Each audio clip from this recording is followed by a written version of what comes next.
Well, here we are for the fourth session, and I am really excited to have my friend Sam Baker, a World War II veteran, 98 years old, and still going strong, just published his second book. And I'm interviewing him about his life because the more I got to know him and the more other people got to know him, the more they wanted to hear about his life and how he came to where he is today. And I just found out a little while ago something I didn't know, that he has an invention that is waiting to be put out there. So we'll learn more about that later. But right now, we have from Sam's life up to Camp Pendleton. So I'm anxious to hear from Camp Pendleton across the seas to your next place you're going. So tell us, Sam, what's the next in your life that you did in your service? Uh, my entire career in the Marine Corps, I never asked for anything and I never objected to what they gave me. At Camp Pendleton, we had new Lieutenant, you would like for you to get some of the people active again. Would you take a group out on a night patrol? Well, I've never been on a night patrol, so I thought it'd be a good idea. So they gave me a flashlight. They gave me about 15 young men, and all in dungarees. And we went out and we had the scouts out, which would you have a scout on each side of your line, and you advance forward. And so the scouts would advance, and then they would signal back, and then we would advance, and so forth. And this was going quite well. And suddenly we had no scouts. And they passed the word back to me.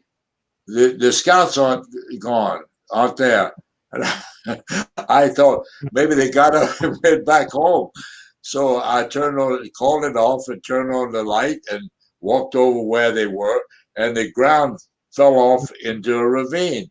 And there down at the bottom was the scout. Oh, And the wow. same thing happened on the other one. It was so dark, they hadn't seen anything. They walked off the edge. So we called it off. Wow. About a day or so later, Jack came to me and he said, Sam, I'm going to fake a back problem. I can't leave my girlfriend. I said, Jack, don't do it. If she loves you, she'll be there when you get changed. I said, I think you're making a mistake. Well, he did it. They accepted his excuse that he had a bad back, and we shipped out and left him there. On ship out day, they had buses come up to the camp, and they bussed us down to San Diego to go aboard the ship. I had never been on anything bigger than a rowboat. This ship was enormous. It looked like it was longer than city blocks. It was a former Alco aluminum ore boat. It had two big ore containers forward and two aft. We went aboard, walked up the flag and the officer of the deck. They showed us to our bunk. Officers' bunks were 3 high. Then they said your men will be arriving shortly. I had no troops, so they just came aboard. The men were in stacks of 4 high down in the holes. And I was assigned officer of the day from midnight to 4 in the morning. Well, it was great being on this big ship. It was solid as a rock. And we went down south of San Diego to round the Lomas Point, I think it's called. And everything was fine. Then we got out into the ocean and we started rolling like a rubber ball. This was an ore ship that had no back. Wow.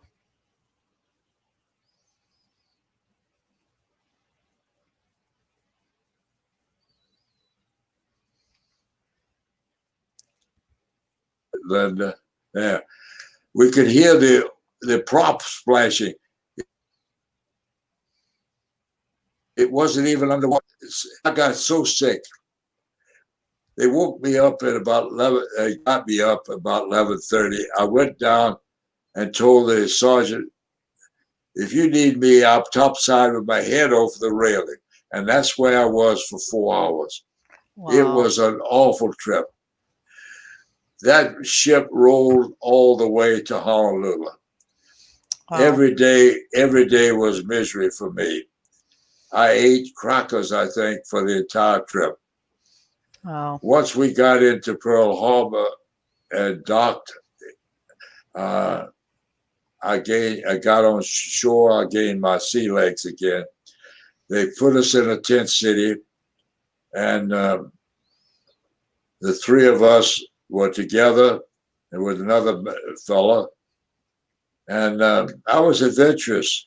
So I said to him, "Let's see if we can get a vehicle and ride around the island."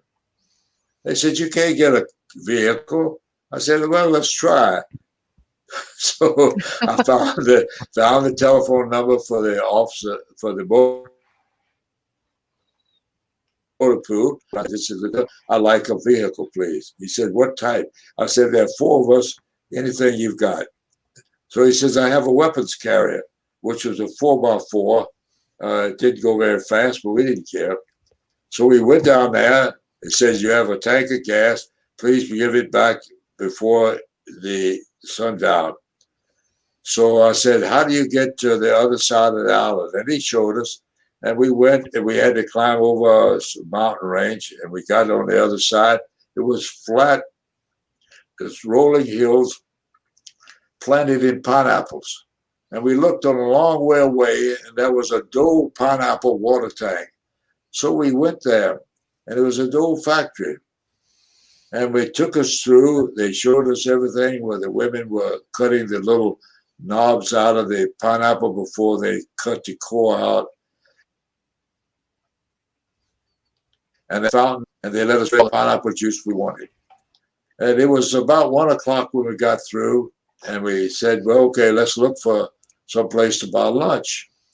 And then we remembered we'd come by a crossroads that looked like a little restaurant, open air restaurant, no real strong buildings around or walls. So we went there. They told us what the lunch was. We thought it was good. We ordered lunch. After lunch, the young girl who's waited on us asked us, "Had you ever seen a hula dance?" Well, none of us had. We said no. She said, "Would you like for me to give you one?"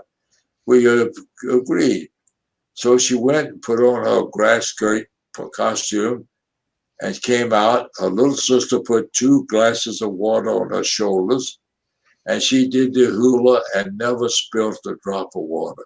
She was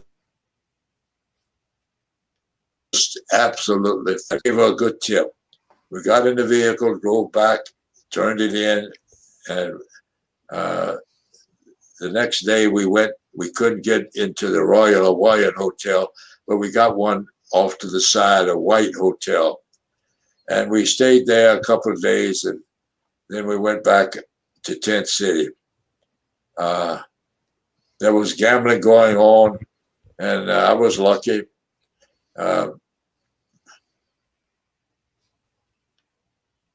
Then a man knocked on the tent, and he said, "Lieutenant Baker?" And I said, "Yes." He said, "You have to be down at the dock at the tarmac at 12 o'clock to join your ship. Do you need a ride?" I said, "Yes."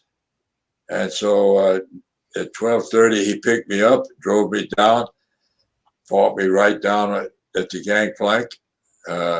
Sailor came down and grabbed my luggage, and I walked up, saluted.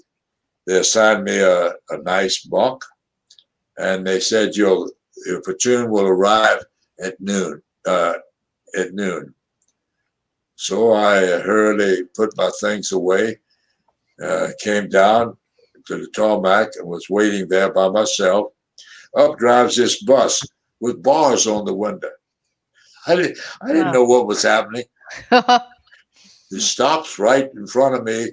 Two Marine sergeants came out, big guys with sidearms. They salute me. I salute them back. They said, "Sir, your platoon is here." The most spotless crew you ever saw came off that bus. They were a brig platoon. They were Marines who were in the brig, and they had told them, if you go to the front line and you don't get into trouble again, we'll give you an honorable discharge. Wow. They were in all types of dress. One guy was a former chief petty officer in the Navy. So I guess they were giving him a chance too. So the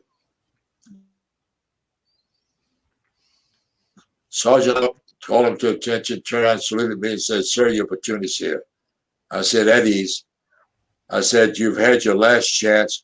I'm not going to put up with you at all. You cross the line, back you go to the brig. Is that understood?" "Yes, sir." I said, "Fall out," and marched them over the gangplank. They marched up, they found the bunks. And they were told that they were going to child. I told them, from now on, you're being treated like regular Marines. That night, I walked around. This was a big ship. The other one could have been put on this one, and they wouldn't have known. Wow. It must have had 10,000 Marines on there.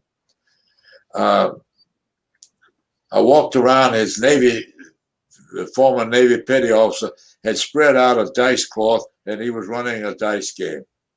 I didn't say a word to him. I went over to the MPs, told them to pick him up, put him in the brig, and forget about it. About 10 days later, we landed. We got into an atoll, and there was a small island. I don't even remember what the name was. And they said we will be here for a few days, and we will have beer runs to the island. I asked my squad, would you like to have a run? And they said, "Lieutenant, we don't have any money." Beer was 10 cents a bottle. You could get 3 bottles. So I said, "Okay, I'll take you to the first beer run." So we got in a launch and went ashore, and I went signed up. I bought them all the beer they could, 3 bottles of beer, and all the peanuts and chewing gum they could drink, that they could eat and chew. And they had a good time, and we were ready to come back to the boat. And the man says, "Here, give me $1 for a bottle of beer, but we don't have any."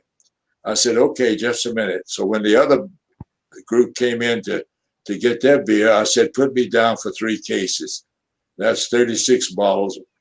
I gave it to the crew. They sold it to the Army. And I said, "Okay, you guys now have $36. This is your kitty. Every day you can do the same thing. And you can, as long as you can walk up the gangplank and salute and go to your bunk, I won't say a word to you." Well, I went ashore with them every day, and they did. They did it. They were very good. And then we didn't know we were going to leave. Next morning, we got underway. And then we next landed, we were in Guam. My platoon was taken away from me, which thankfully I was glad. But they turned out to be decent people. Most of them were young and gotten on the wrong foot. I joined the 3rd Marines Engineering Division. I went to dinner that night with my eating mess kit, and they took me to the bar. They were drinking sake. It was horrible stuff. I had brought some Seagram VO, so I brought a bottle, and I remember the captain says, "Lieutenant, you don't want to open that bottle here." I said, "Why?" He said, "It'll be gone in a minute." I said, okay, so enjoy it. And it was gone very quickly. The next morning, they loaded me into a Jeep, and I went down to, I guess it's now called Northfield, and I joined a small group of Marines. Our job was to lay down the the the the the army was building the runway. We were building the strips leading to the runway and to the hangars. And I was running levels, estimating how much time we would need. There was a captain and four of us officers. My tent mate was named Kellogg, who said he was a member of the Kellogg family, but not right in the top. It was a great duty. I enjoyed it. But 10 days later, there comes the Jeep. He says, Lieutenant, you have to be at the airport at noon. Oh. And I said, where am I going? He said, sir, I'm only the messenger. You need a ride? I said, sure. So at noon, I'm there standing, and there's the officers from the group that came from Hawaii. We were all there. They were sending all the officers that had arrived to Guadalcanal. So we got aboard this 4-engine aircraft. They shut the door. We take off. Asked the sergeant, where are we going? Guadalcanal to join the 6th Marines. Wow. Any food aboard? No, I don't have any food. Anything to drink? I can give each of you 1 cup of coffee. Well, I didn't normally drink coffee, but I did drink that one. We landed about 8 or 10 hours later on this island. I never knew what it was. They said, okay, we'll be here for about 2 hours. Go to the officers club, get something to eat, something to drink, come back here, be sure to come back because we're going to take off in 2 hours. Well, when we came back, all of our luggage was on the tarmac. Somebody had commandeered our airplane. So we said, what do we do? Well, you go to the BOQ, get a room. We'll let you know when your plane is available. Well, we were there for a week, enjoying the beach, eating well. Wow. And the captain, the senior of the officers, kept saying every day, I better go tell them we're here. We said, they know we're here. They put us off here. Well, what do you think? After we said, I got to go. So he went down there and said, thank God we were ready to notify all your parents that you were lost at sea. Yeah. We didn't know where you were. And so they commandeered an airplane, and we took off and landed at Guadalcanal the next morning.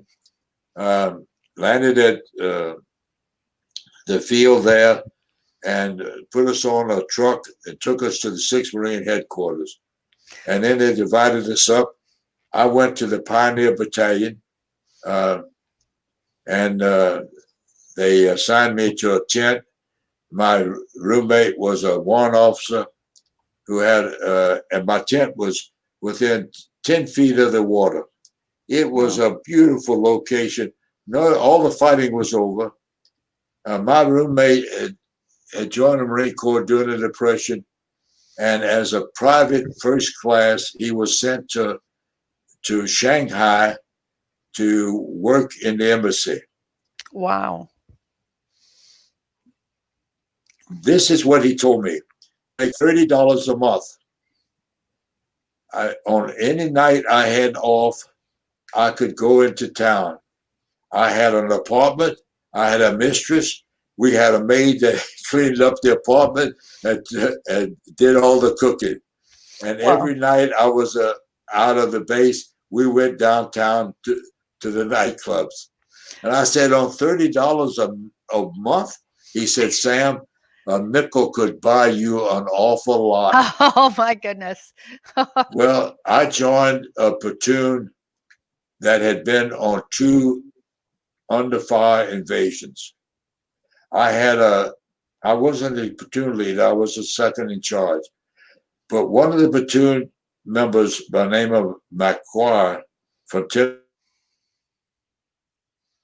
Tennessee, I don't think he was 17 at the time I joined, had been in the Marine Corps 2 years, had earned a Navy Cross on one of the past invasions for his actions with a BAR, Browning automatic rifle. Wow. How he had taken out a machine gun nest. These Wow. were excellent guys. Wow. The platoon leader had his quarters down at battalion headquarters, and he led it up to me to run the squad. Captain Smith was the company commander. We saw him and the platoon leader at meals.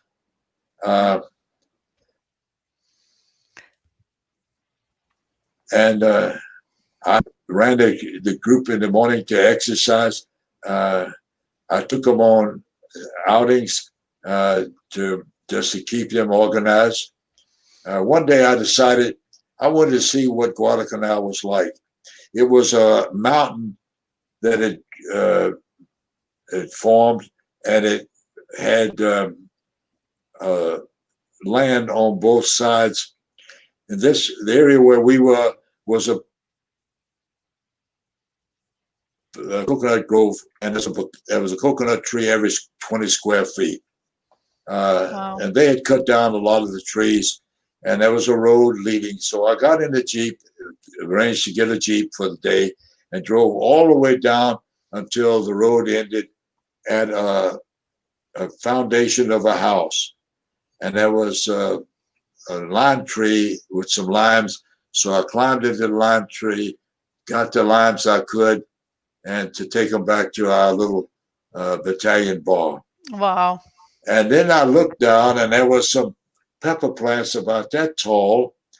They had been planted because they were in rows, and they were red peppers. Well, Emma, our cook at home, had taught us how to make pepper sauce, which you sprinkle over the meat and gives you a pepper flavor, but not too much heat. So I handkerchief and start picking these red peppers, and my fingers start burning. I was picking some hot peppers. After I had about that much, I tied this handkerchief up and drove back and went by the mess hall, the troop mess hall, which was where they prepared the food. Then they lugged it over to our mess hall. And the sergeant gave me a little bowl, and I put the peppers in there, broke them so they could go inside, got some vinegar, sealed it up, and took it to my tent. After about 3 days, I brought it one evening to the mess hall when we were having some type of meatloaf, which was made from canned meat. A major who was very fat reached over and grabbed it, opened it, and took one out and said, "I love peppers." As a second lieutenant, I said, "Major, I wouldn't do that." And his remark was, "A second lieutenant doesn't tell a major what to do." I said, "I'm sorry, sir. You're absolutely right. I'll apologize." I then chewed it up and swallowed it, and he couldn't breathe. The doctor had to put a knife down his throat to keep it open Oh my goodness. till all the effect from that pepper subsided. He didn't come to the mess hall for 3 days, but he Oh, never touched that pepper sauce again. I'll bet It not. was so good. I made a big mistake. I didn't save any of them for the seed. Well, Well, you certainly have a lot of stories, and you know what I noticed, Sam, as I'm listening to you and all of your military things. There's a lot of what you talk about has to do with the relationships with all the men that you were involved with and the things that you did together. It sounds like that was a became your family, like I hear, especially the Marines. There seems to be a connection. Am I hearing you right that your relationships with all your guys was really important? It was. I'll tell you why. I asked Lieutenant Stingley, who had made 2 landings. I said, Stingley, you made 2 landings. I haven't made any. I'm going to be a raw guy when I go, and I've got a experienced platoon. Tell me give me a few leads as to how to hack, what to expect. And the first thing he said, remember this, Sam, you take care of your troops. I guarantee you they'll take care of you. He Nice, said, nice. you know that little backpack that they give you to put on to take in? I said, yes. He said, don't take a thing in. Put it all in your luggage that they're going to bring ashore later. I said, what do I do with the pack? He says, get 4 bottles of whiskey, wrap them in a towel. They fit perfectly in that pack. When you get ashore and you get pinned down, take a bottle out, open it up, pass it around. It settles them down. It takes away all better than more men. It's better than more ammunition. It's the best thing in the world. Wow. And that's what I did. Well, what an amazing story. So now we are up to, just so our listeners know what to expect next, what is the next leg that we're going to talk about in our 4th video here when we come back? Where's the next thing going to take us, Sam? Well, let's finish. Just get off of Guadalcanal, and then okay. from there, we got ready to leave. The LSTs pulled right up on our beach. And all luggage was there. Our luggage was loaded. Everybody's loaded. The LSTs are moving. The loadmaster is standing there calling out, directing everybody to go where they were to go. And I'm standing there with my squad. And I said to him, where do I go? He said, what's your name? I said, Baker. You ain't on the list. What do I do? Get aboard this one. It's the only one left. So we go aboard. There was no place for my squad. So Andy, the sergeant, and I said, look, make the best of it, Andy. So he found places where they could at least have a flat place to sleep. And then we'll take on from there. Wow. So that's where you left, and then you went from Guadalcanal to where are you heading? We're headed to Ulithi, but we didn't know that. Okay, so we didn't know where when we got on that LST, we didn't know where we were going, when we were going to arrive, or anything. Goodness. Wow, what a story. So for the listeners, if you haven't heard the first 3 before this, you'll want to catch up from Sam getting his first newspaper route when he was 8 years old to here we are 2 years in now, right? Sam, you're about 2 years into the military and you're a lieutenant by now. Is that right? Well, second lieutenant. Second lieutenant. Okay. And so we're going to pick up here. If you want to know more about Sam, you can go to sambakerbooks.com where you will learn all about Sam and what he's been doing these last couple years, writing 2 books and now becoming a famous author. He's getting world known here, and it's pretty exciting to be a part of this. So stay tuned for our next part. You can also go to author Sam Baker on YouTube, and you'll be able to get all of his stuff, but we'll direct it also to Sam Baker Books. So if you haven't signed up for Sam's on his YouTube channel, just like it. And then where the little bell is, make sure you click on the little bell. You'll get notification for any new videos that come out. So thanks for watching. And Sam, we will talk to you again soon and pick up with the next round. Thank you, Linda. You bet.